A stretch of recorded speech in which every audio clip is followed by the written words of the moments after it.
mais uma live semanal da Ideal Social, trazendo novamente o tema sobre ESG. A gente já teve algumas conversas dinâmicas com profissionais de áreas diferentes de dentro das empresas, sempre trazendo o ESG para essa pauta. E eu queria apresentar então hoje o nosso convidado do dia, que é o João Carlos Redondo, que está aqui com a gente. Ele tem uma trajetória muito grande, não só na área de sustentabilidade, assumindo liderança de sustentabilidade em empresas de diversos perfis e segmentos de atuação, mas também no eixo de governança, como conselheira de administração do IBGC, que é o Instituto Brasileiro de Governança Corporativa, e mais recentemente deixando um pouco essa carreira corporativa para atuar também como consultor, ajudando outras organizações a construir a sua agenda de ESG e de sustentabilidade.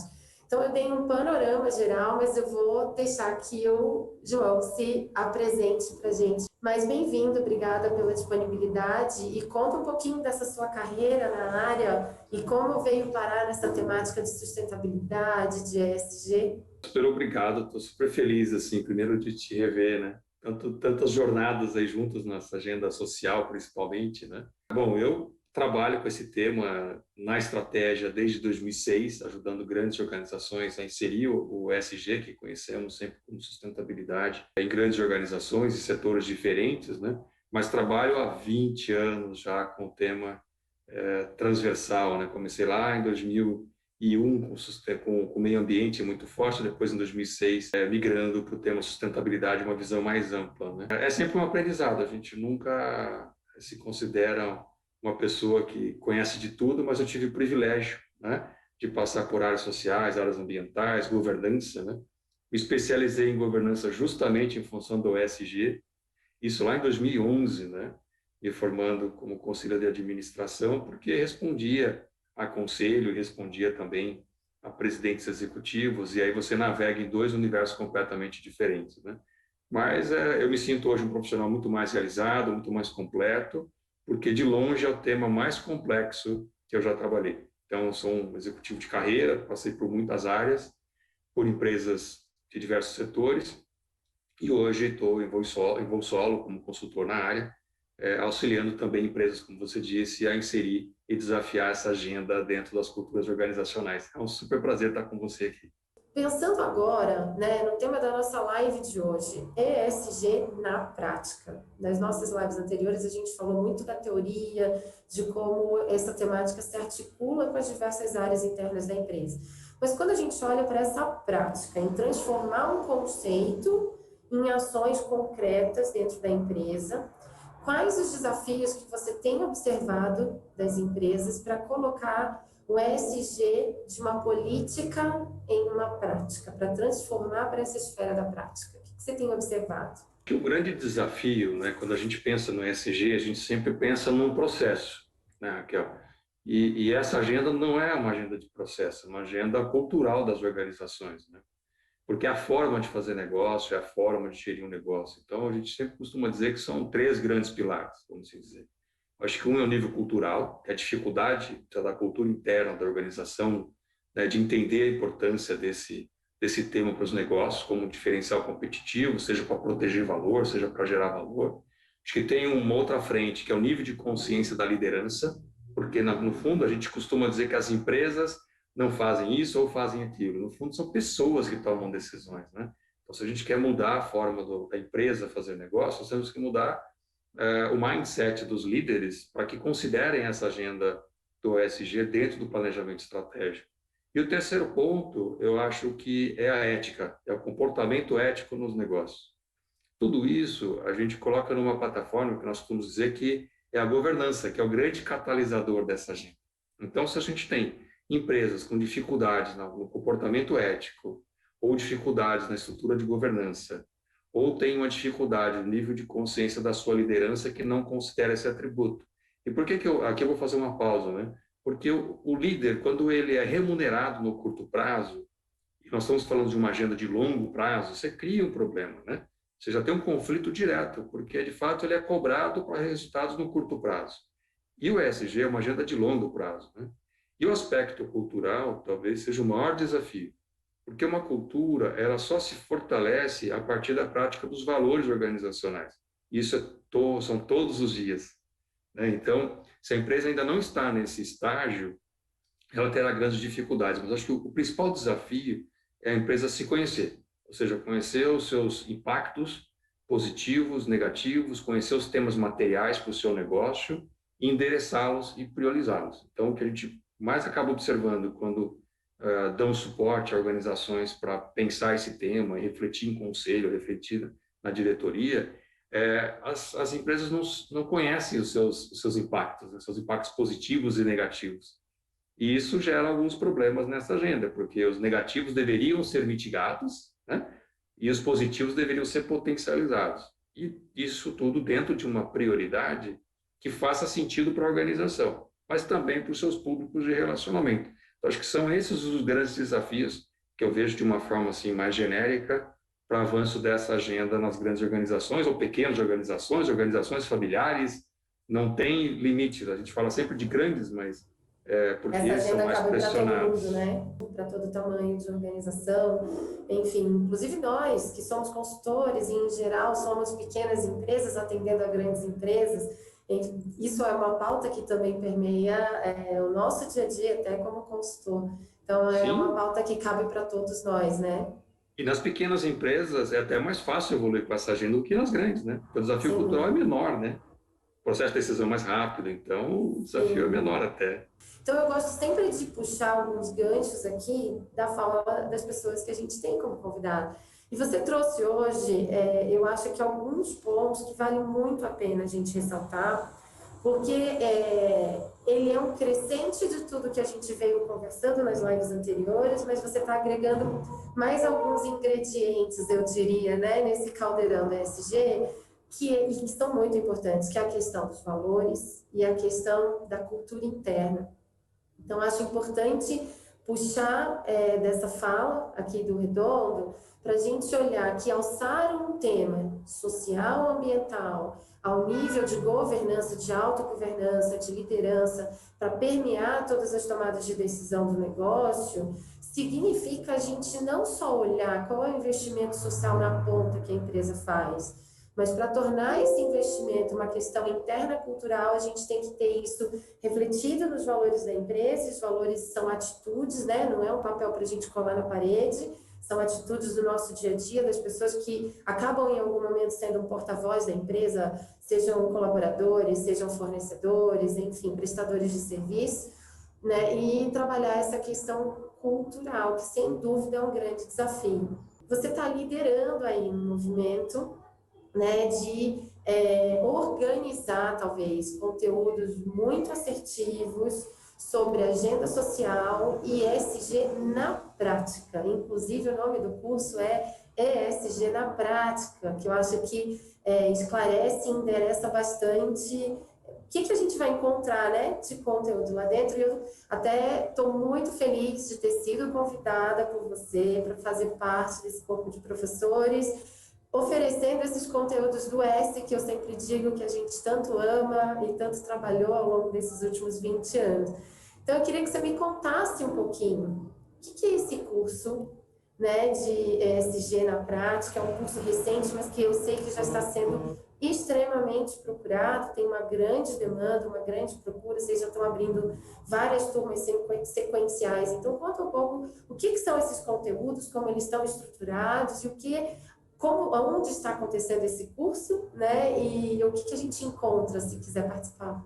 Do ano passado para cá, principalmente a partir de janeiro, quando a BlackRock, que é um grande fundo de investimentos, se posicionou dizendo, olha, eu vou deixar posições de mercado, de ações, né, quando a gente está falando de grandes empresas, daquelas empresas que não se importam com a agenda de sustentabilidade ou de ESG. Com a visão do investidor, no fundo, o que ele está olhando é para risco. Porque uma empresa que gera lucro ao acionista, mas não cuida dos aspectos sociais e não cuida dos aspectos ambientais, ou que não tem uma boa governança corporativa, vai gerar prejuízo ao investidor, porque quem vai perder dinheiro é ele, né? Então, foi uma posição muito acertada para o mercado de investimento. Bom, o que aconteceu?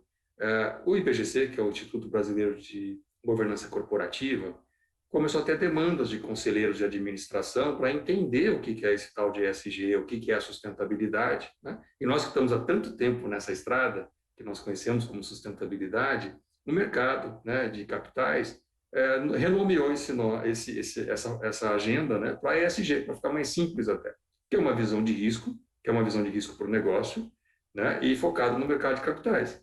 O lado bom disso, membros de conselho de administração passaram a se interessar por isso. Então, foi feito um curso bastante aspiracional para esses profissionais no ano passado, e aí surgiu uma demanda do próprio Instituto de que essas pessoas queriam saber, tá bom, eu já entendi o que é ESG, agora como é que eu coloco isso na prática, né?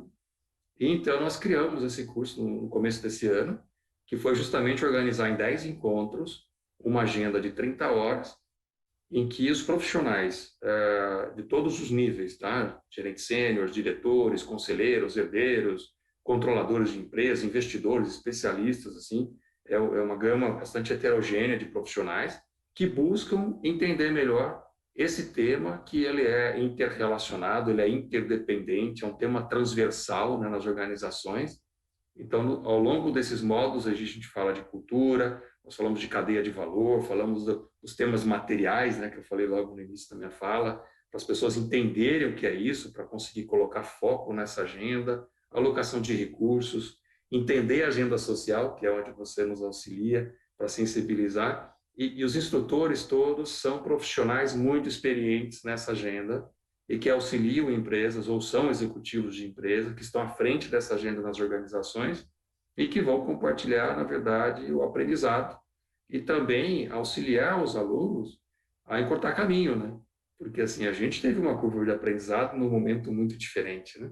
Nos dias de hoje, a velocidade de transformação organizacional, ela é exigida, né, para que você se mantenha no mercado. Então, a gente vai num crescente ao longo do curso, com conceitos básicos, depois a gente entra as questões do E, do ambiental, a gente tem um módulo específico de mudanças climáticas, depois vem toda a parte de investimento social e agenda social das organizações, diversidade, inclusão, governança, transparência e relato. Depois a gente fecha o curso com uma informação bem importante, que é tendências desse tema também para o futuro, visão de mercado de capitais, e é um espaço também que a gente faz muita troca com pessoas que estão no dia a dia ali, porque tem que ser realmente um curso focado na troca de experiências. Então, tem dado super certo, as pessoas estão procurando muito o curso, eu fico muito orgulhoso e feliz por ter sido convidado para coordenar esse curso no Instituto, e tem sido um trabalho bastante prazeroso, porque no fundo a gente tem que ajudar essas pessoas que buscam conhecimento, e conhecimento é a única coisa que a gente divide, ao mesmo tempo a gente multiplica, né? Mas, sem dúvida, a forma com que essa agenda aí, né, temática do curso está estruturada, dá um panorama super interessante, super importante. Eu acho que, principalmente, permite a gente ter discussões mais qualificadas até chegar efetivamente nessa prática, né? Então, a gente refletir para melhorar essa tomada de decisão, até porque a gente está falando de executivos em nível de tomada de decisão, de alta gerência acima. Então, é importante, de fato, promover reflexões e não somente oferecer um ferramental, né, que a gente replica e segue, e coloca na matriz e preenche planilha e sai com o resultado. Isso tem também, mas você tem que ter uma reflexão anterior, que só a matriz, só a ferramenta ou só a planilha de Excel não vão ajudar na hora dessa tomada de decisão. E aí, além de atuar nessa área de sustentabilidade, Redondo, há muitos anos, até porque a gente se conheceu por conta de agendas de sustentabilidade há bastante tempo atrás, você também tem uma importante atuação nessa estruturação do G da governança, né? Atuando como conselheira de administração, mas também, eu diria, transitando em outras esferas de governança, seja como executivo, seja agora como consultor. Então, você tem essa bagagem do G da governança, pautando o tema da sustentabilidade há bastante tempo.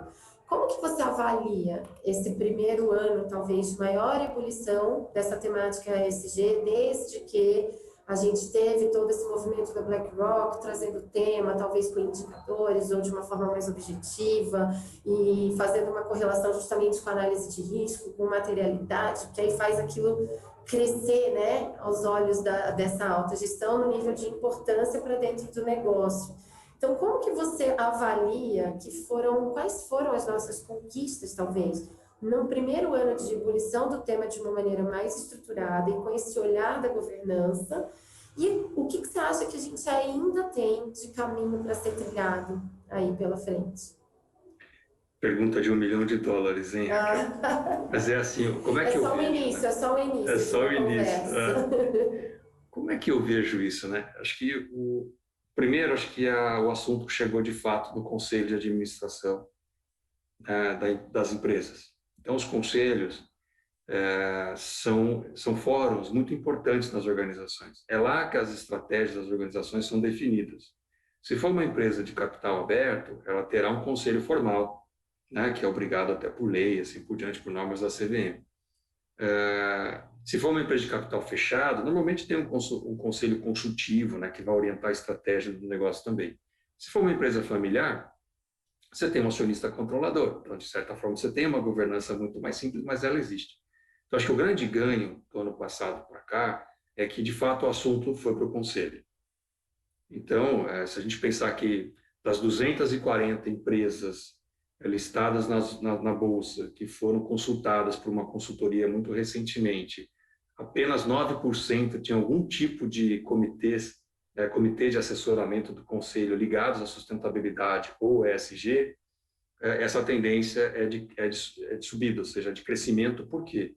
Porque ganhou importância, né? Se tornou um risco, né? Se tornou um problema para aquelas empresas maiores e que são mais pressionadas, porque terão que dar resposta à sociedade, né?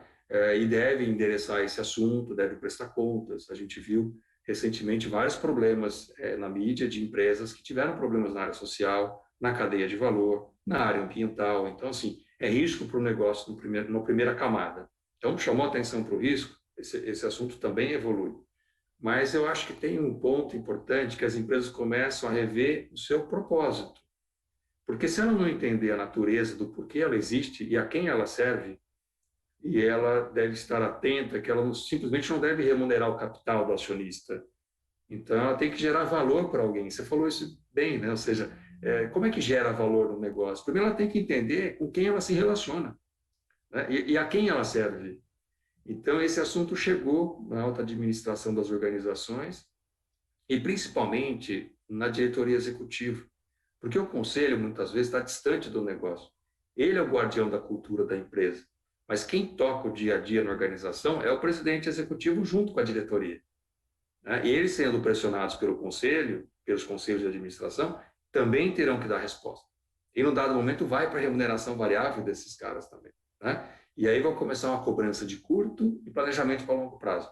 Então, acho que a gente começa, primeiro, mudou o nível de importância desse tema para as organizações.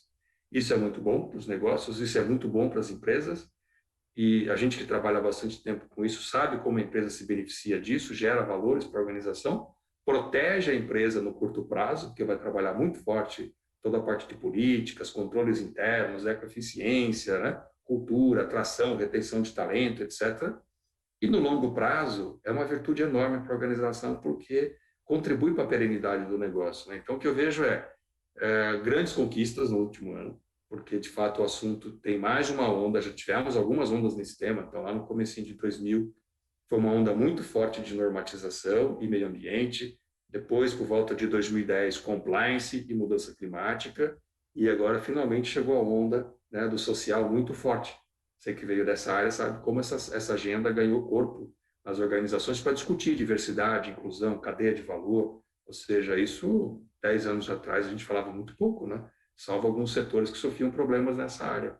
Então, eu vejo com muito bons olhos, assim, como especialista em governança e no próprio tema ESG, eu vejo que a gente está num momento muito favorável e as organizações que tiverem lideranças atentas a esse momento se beneficiarão disso. Aqueles que são desatentos, vai passar mais uma vez e vai ter que correr atrás, vai custar mais caro e vai ser mais urgente. Porque, de fato, a gente sabe que muitas vezes essas empresas têm ainda uma resistência para iniciar uma atuação mais estratégica dentro dessa temática. A gente tem abordado isso no curso. Hoje de manhã, inclusive, foi uma aula em que eu falei bastante sobre isso, né, para o S do social.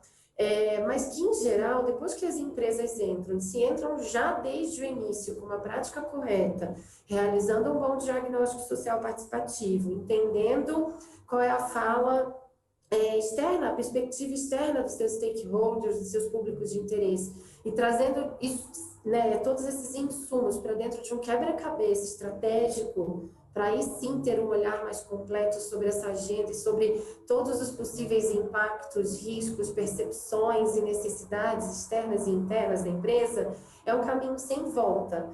Por dois motivos. Primeiro, porque é uma construção muito sólida, se feita dessa maneira. Então, muito rapidamente, apesar de ser uma agenda de longo prazo, esse grupo de executivos ou de liderança consegue ver repercussão interna para o negócio, seja do ponto de vista de cultura, de engajamento interno e externo, enfim, né, de disseminação desses valores da empresa em sua cadeia, seja do ponto de vista também de retorno financeiro, em várias instâncias, desde que seja um processo absolutamente construído, com práticas de excelência, olhando todo essa agenda, né, esse diagnóstico inicial aí com várias temáticas. Então, é o caminho sem volta, porque a gente se apaixona e vê que a prática social é super importante, mas porque a gente vê resultado concreto, né, depois. Não é só o intangível que conta nesse retorno, a gente sabe muito bem que a gente consegue materializar esses resultados, apesar de ser uma agenda de longo prazo, a gente consegue demonstrar esse retorno até em números, em um prazo mais curto dentro dessa agenda. A Thaís, que é a Teca, que também participou com a gente aqui, é uma pessoa super parceira e interessada nessa temática, ela está perguntando, as práticas ESG são auditadas? Porque muitas empresas estão se posicionando nesse sentido, mas como a gente sabe quantas efetivamente atuam como devem? E a outra pergunta é sobre como relacionar essa atuação da agenda empresarial, social, com o terceiro setor e a atuação das OSCs nessas localidades onde as empresas estão dentro dessa agenda ESG. Excelentes perguntas, né? Então, assim, dentro do princípio da governança, a transparência é um deles, né? Então, as empresas cada vez mais prestam contas, prestam conta da evolução da agenda ESG nas organizações, fazem relatórios para os seus públicos de relacionamento, colocam isso nas suas mídias sociais, e também relatórios que normalmente são auditados por terceira parte. Então, é uma agenda que a gente diz que não só tem que ser engajado na agenda ESG, mas tem que ser percebido como tal. Então, busque informações das organizações a partir dos sítios eletrônicos, né, para entender exatamente o que ela publica. Observe números. A empresa que, de fato, é engajada nesse tema, publica números de resultados, desafios, falam do positivo e falam do negativo também.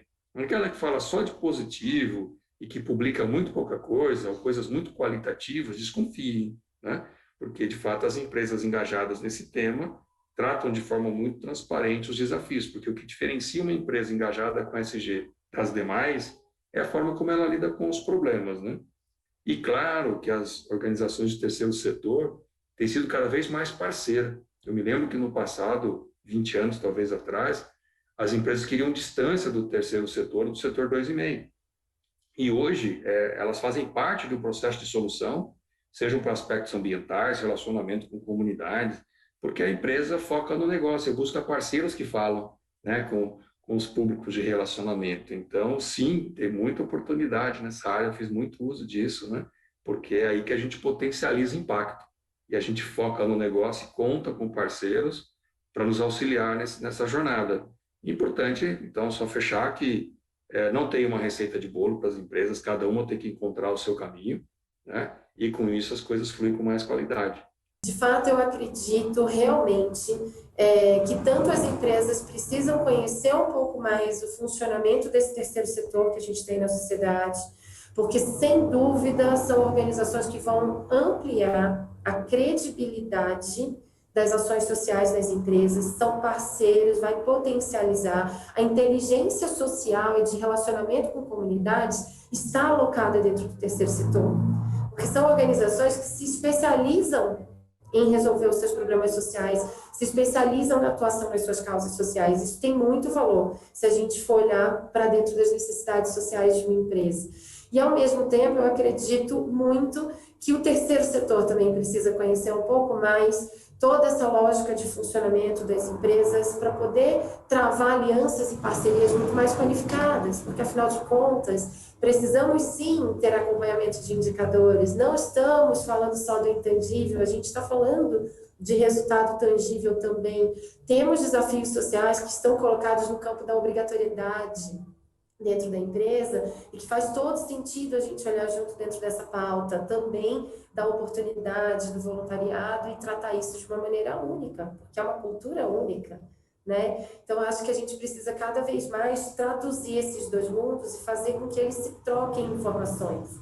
E esse é um propósito muito forte que a gente tem aqui na Ideal Social, desde o nosso nascimento, que é justamente trabalhar para uma ação de valor compartilhado para ampliação do impacto social. Então, pensando nessa troca de como atendemos a todas essas necessidades envolvidas nas agendas sociais e nessa atuação social pública.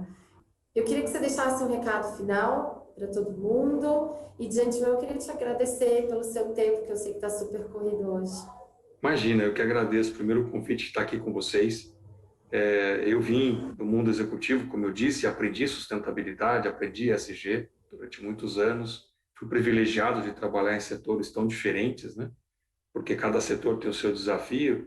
Mas uma coisa que eu queria deixar como mensagem para vocês é que, diferente de outras atividades, né, do mundo executivo, essa é uma agenda colaborativa, ela não é concorrencial.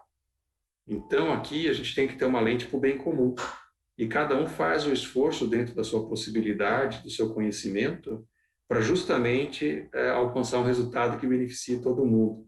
Então, acho que a grande lição que eu tirei desse aprendizado é que, de fato, a gente está numa agenda colaborativa e não concorrencial.